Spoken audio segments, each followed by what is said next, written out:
danna subscribe, sannan sai ku danna alamar ƙararrawa domin samun sabbin shirye-shiryen Hikima TV da zarar mun ɗora.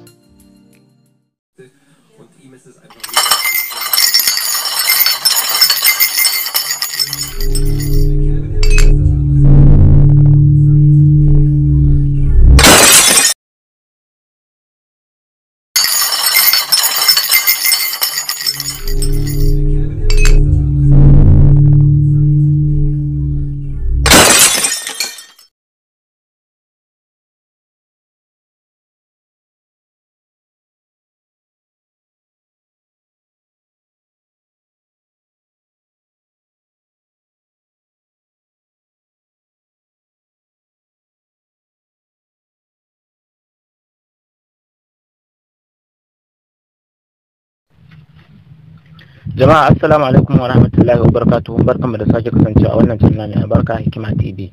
Idan kai sabon zuwa ne ko baka danna subscribe ba, muna roƙon da ku danna mana alamar subscribe, sannan ku danna mana ƙararrawar sanarwa domin a dinga sanar da ku da zarar mun ɗora sabon bidiyo. To a yau insha Allah darasin da zamu yi akan Siddabaru ne. Wato kamar dai yanda aka saba muna kawo muku darasi na Siddabaru.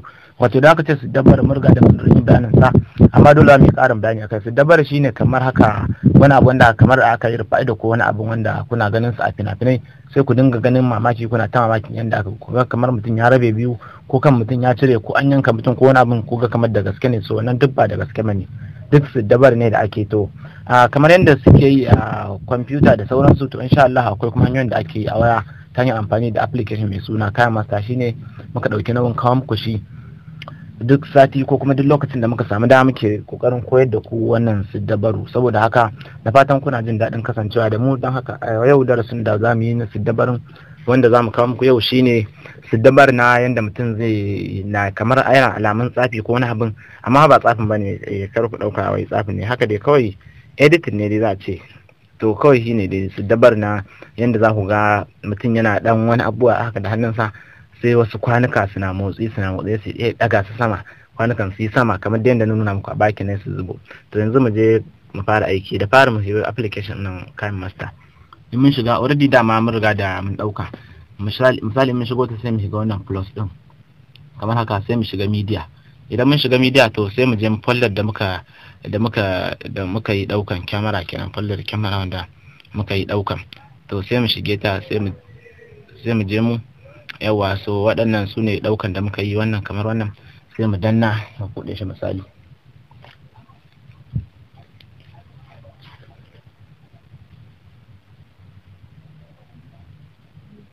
Yawa to kamar wannan idan muka yi play sa gashi kun ga kamar haka yana dan haka da hannu wato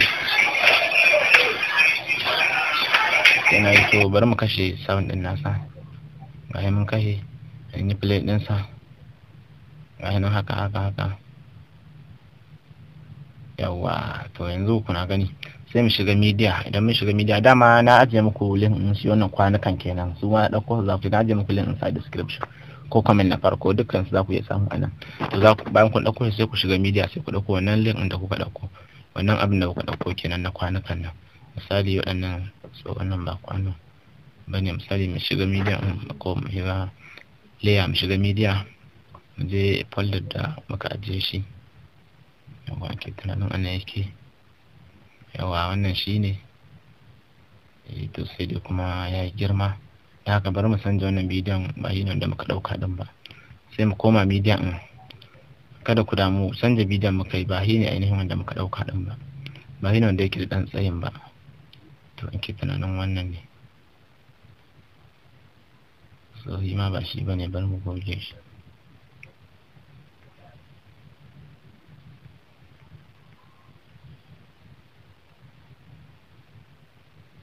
Wannan shi ma ba shi bane, bari mu goge.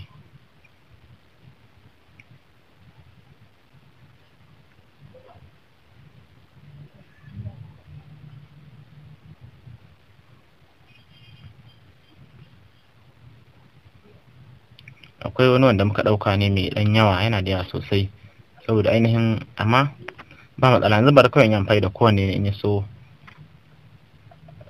Kun wannan shi ma dai wannan rage ƙara samun tunda dai in na kwatanta muku yanda abin yake, tunda anan zane yanda zan kwatanta ne kawai za ku gani inda aka yi abin. So za ku iya ƙara wannan ɗinku, amma dai ba shi ba ne.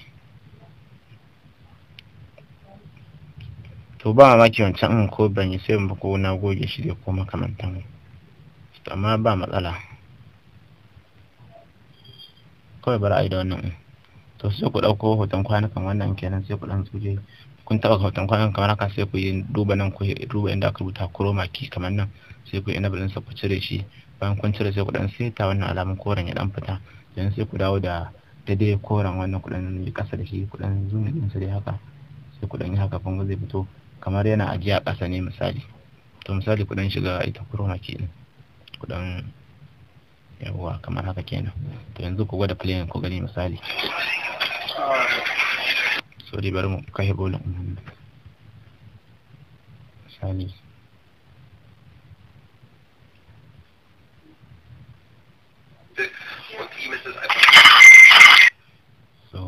Sorry, bari in dawo da farko misali.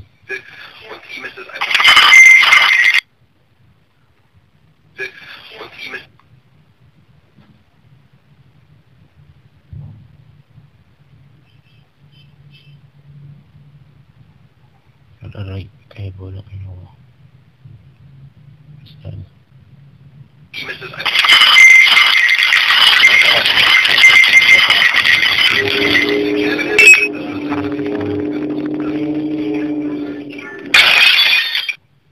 To bai dan sai tabe ku dan rage bidiyon haka kamar daga nan, ku dan rage shi haka misali, a dan yanke kamar nan, ya ku dan yanke shi, amma za ku iya daukan bidiyon mai dan tsayi domin abin ya dan yanda ya kamata. Misali ku kunna haka,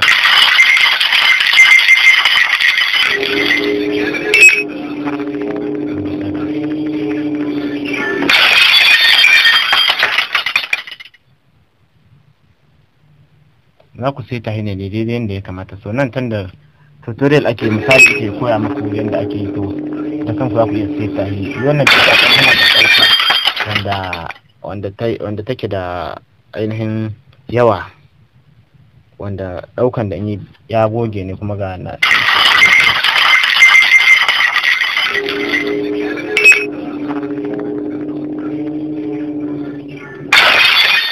To kawai a bashi hakan, tunda misali ne, sai ku sai ta daidai yanda yake dai, tunda kuna bibiyar adarsukan da suka gabata, na san kun gane komai game da ake.